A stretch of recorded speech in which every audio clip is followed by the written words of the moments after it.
اس نے ہم سے بڑے قیمتی وعدے کیے ہیں کہ اس کی الہی ذات میں شریک ہو سکیں۔ آج کی ہماری پہلی تلاوت مقدس پطرس رسول کا دوسرا خط، اس کا پہلا باب، 2 سے 7 آیت مقدسہ تک۔ اے پیارو، خدا اور ہمارے خداوند یسوع مسیح کے پہچان کے لیے فضل اور سلامتی تمہیں افراد سے حاصل ہوتی رہے، چونکہ اس کی الہی قدرت سے وہ سب چیزیں جو زندگی اور دینداری کے لیے ہیں ہمیں اس کی پہچان کے وسیلہ سے بخشی ہیں، جس نے ہم کو اپنے ہی جلال اور قدرت سے بلایا۔ ان کے وسیلہ سے ہم سے نہایت بڑے اور قیمتی وعدے کیے ہیں، تاکہ تم ان کے وسیلہ سے اس خرابی سے بھاگ کر جو دنیا میں شہوت کے سبب سے ہے الہی ذات میں شریک ہو جاؤ۔ پس اسی سبب سے تم کمال کوشش کر کے اپنے ایمان پر نیکی اور نیکی پر علم اور علم پر پرہیزگاری اور پرہیزگاری پر صبر اور صبر پر دینداری اور دینداری پر برادرانہ الفت اور برادرانہ الفت پر محبت بڑھاؤ۔ پاک کلام کے پڑھے اور سنے جانے پر خدا کی برکت ہو۔ زبور 91 جماعتی جواب۔ اے میرے خدا، میرا توکل تجھ پر ہے۔ اے تو جو حق تعالیٰ کی پناہ میں رہتا ہے اور قادر مطلق کے سائے میں سکونت کرتا ہے، خداوند سے کہہ کے اے میری جائے پناہ اور میرے قلعہ، اے میرے خدا جس پر میرا توکل ہے۔ جماعتی جواب۔ اے میرے خدا، میرا توکل تجھ پر ہے، چونکہ اس نے مجھ سے تعلق رکھا ہے اور میں اسے نجات دوں گا۔ میں اس کی حفاظت کروں گا، اس لیے کہ اس نے میرا نام پہچانا ہے۔ جب وہ مجھے پکارے گا تو میں اسے جواب دوں گا، میں تیرے ساتھ ہوں۔ جماعتی جواب۔ اے میرے خدا، میرا توکل تجھ پر ہے۔ مصیبت کے وقت میں اسے چھڑاؤں گا اور اسے جلال بخشوں گا۔ میں اسے ایام کی درازی سے آسودہ کروں گا اور اپنی نجات اسے دکھاؤں گا۔ جماعتی جواب۔ اے میرے خدا، میرا توکل تجھ پر ہے۔ آمین۔ خداوند آپ کے ساتھ ہو۔ انجیل مقدس مرکز کے مطابق اے خداوند تیری تمجید ہو۔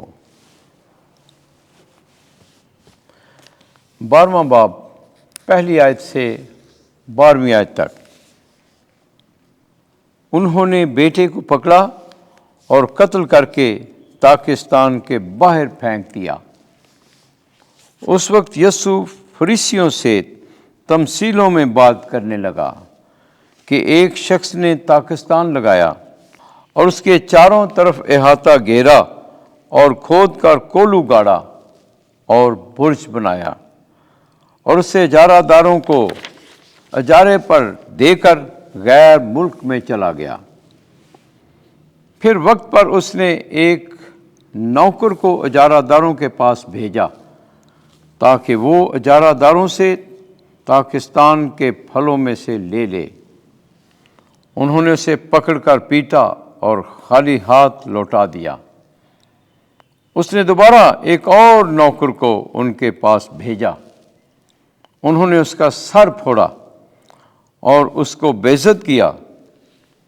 پھر اس نے ایک اور کو بھیجا، انہوں نے اسے قتل کیا۔ پھر اور بہتروں کو بھیجا، انہوں نے ان میں سے بعض کو پیٹا اور بعض کو قتل کیا۔ اب اس کا ایک اور باقی تھا، اس کا بیٹا، اس کا پیارا۔ آخر کو اس نے اسے ان کے پاس یہ کہہ کر بھیجا کہ وہ میرے بیٹے کا تو لحاظ کریں گے۔ لیکن ان باغبانوں نے آپس میں کہا، یہی وارث ہے، آؤ ہم اسے قتل کر ڈالیں تو میراث ہماری ہو جائے گی۔ اور انہوں نے اسے پکڑ کر قتل کر کے تاکستان کے باہر پھینک دیا۔ پس تاکستان کا مالک کیا کرے گا؟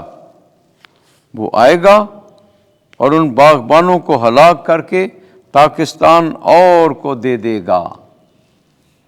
کیا تم نے یہ نوشتہ نہیں پڑھا؟ جو پتھر معماروں نے رد کیا وہی کونے کا سرا ہو گیا ہے۔ یہ خداوند کی طرف سے ہوا ہے اور ہماری نگاہوں میں تعجب انگیز ہے۔